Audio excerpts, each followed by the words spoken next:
I'm an Iranian-American Muslim female, like all of you, and I'm also a social justice comedian, something that I insist is an actual job. Now, to explain what that is, let me tell you how I got here. I've performed all over the country, and let me tell you, America is majestic, right? It's got breathtaking nature, waffle houses, and diabetes as far as the eye can see. It is really something. Now, the American population can be broken up into three main categories. There's mostly wonderful people, haters, and Florida. Now,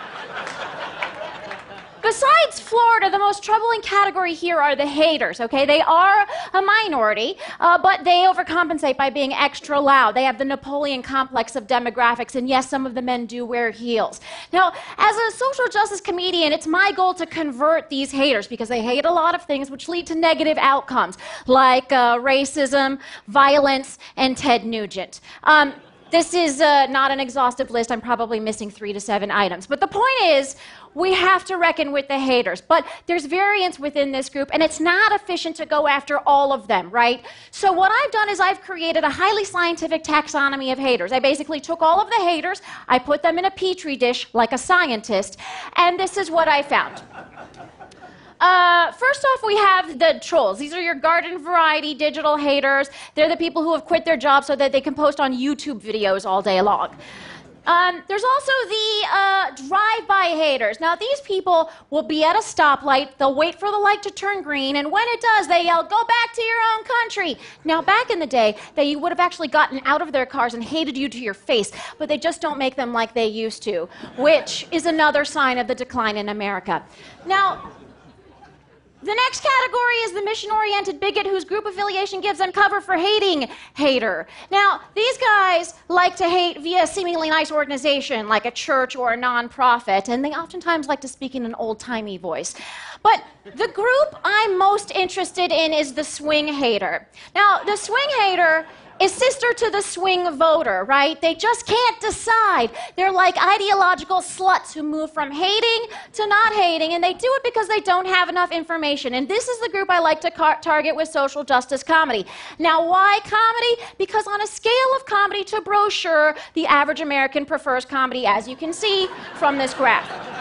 Comedy is very popular. And by the way, this is a mathematically accurate graph generated from fake numbers. Now, the question is, why does social justice comedy work? Well, because first off, it makes you laugh, right? And when you're laughing, you enter into a state of openness. And in that moment of openness, a good social justice comedian can stick in a whole bunch of information, and if they're really skilled, a rectal exam. Now, here are some ground rules for social justice comedy. First off, it's not partisan, okay? This isn't political comedy. This is about justice, and no one is against justice.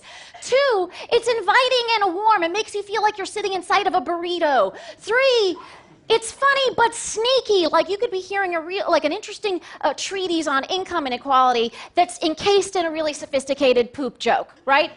Now, here's how I see social justice comedy working. Now, a few years ago, I rounded up a bunch of Muslim American comedians in a nonviolent way, and we went around the country to places like Alabama, Arizona, Tennessee, Georgia, places where they love the Muzzies, and we did stand-up shows, and we called the tour "The Muslims Are Coming." Now, we turned this into a movie, and then after the movie came out, a known hate group spent $300,000 on an anti-Muslim poster campaign with the MTA, that's the New York City subway system. Now, the posters were truly offensive, not to mention poorly designed. I mean, if you're going to be bigoted, you might as well use a better font. But we decided, why not launch our own poster campaign, right, that says nice things about Muslims while promoting the movie. So myself and fellow comedian Dean Obidala decided to launch the Fighting Bigotry with Delightful Posters campaign. We raised the money, worked with the MTA for over 5 months, got the posters approved, and then 2 days after they were supposed to go up, the MTA decided to ban the posters, citing political content. Let's take a look at a couple of those posters. Here's one.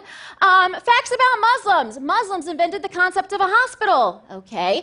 Fact, grown-up Muslims can do more push-ups than baby Muslims. Fact, Muslims invented Justin Timberlake. Let's take a look at another one. The ugly truth about Muslims. They have great frittata recipes. Now, clearly, frittatas are considered political by the MTA. Either that, or the mere mention of Muslims in a positive light was considered political, but it isn't. It's about justice. So we decided to change our Fighting Bigotry with Delightful Posters campaign and turn it into the Fighting Bigotry with a Delightful Lawsuit campaign. So basically what I'm saying is a couple of dirtbag comedians took on a major New York City agency, and the comedians won. Yeah, thank you. Victory was a very weird feeling. I was like, is this what blonde girls feel like all the time? Because this is amazing. All right, here's another example. I'm asked everywhere I go, why don't Muslims denounce terrorism? We do, but okay, I'll take the bait. So I decided to launch thedailydenouncer.com. It's a website that denounces terrorism every day of the week while taking the weekends off. Let's take a look at an example. They generally appear as single-panel cartoons. I denounce terrorism. I also denounce people who never fill the paper tray. The point of the website is that it denounces terrorism while recognizing that it's ridiculous that we have to constantly denounce terrorism. But if bigotry isn't your thing, social justice comedy is useful for all sorts of issues. For example, myself and fellow comedian Lee Camp went to the Cayman Islands to investigate offshore banking. Now, the United States loses something like $300 billion a year in these offshore tax havens. Not to brag, but at the end of every month, I have something like $5 to $15 in disposable income. So we walked into these banks in the Cayman Islands and asked if we could open up a bank account with $8.27.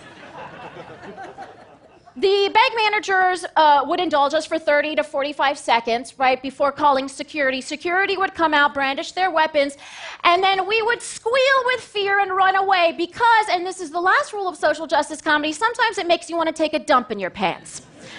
Now, most of my work is meant to be fun. It's meant to generate a connection and laughter. But yes, sometimes I get run off the ground by security. Sometimes I get mean tweets and hate mail. Sometimes I get voicemails saying that if I continue telling my jokes, they'll kill me and they'll kill my family. And those death threats are definitely not funny.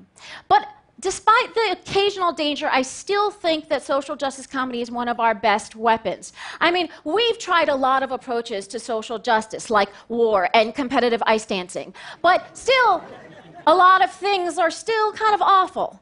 So I think it's time we try and tell a really good poop joke. Thank you.